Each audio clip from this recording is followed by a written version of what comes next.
20ste jaar by Hoërmeisieskool Parel. Wat maak interskole spesiaal? Ek dink daar's verskeie faktore wat interskole spesiaal maak, maar vir my as 'n musiekpersoneel het verseker die terugkeer van al die ou girls en die gees en die opgewondenheid en die entoesiasme van girls, leerders, ouers en die hele gemeenskap is net so 'n parelgees wat dit baie, baie spesiaal maak. Enige stalkies of herinneringe wat juffrou kan vertel? Oor 35 jaar is daar sekerlik 'n verskeidenheid wat ek kan vertel, maar kom ek hou by die soetes en die mooies en die snaakses. En dit is 'n baie formele saalbyeenkoms.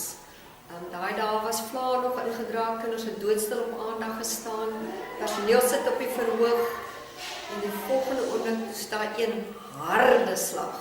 En dan kom 'n balk uit die plafon uit en al die personeel spring op en skree en die kinders wil hulle mors doodlag. En dit was 'n bietjie embarrassering dan was so effens van 'n kopbesering geweest. En die arme juffrou is vir jare daarna gespot dat sy nog ly aan haar breinbesering. So dit was een van my oomblikke wat ek sal herinner in 'n ligter lyn.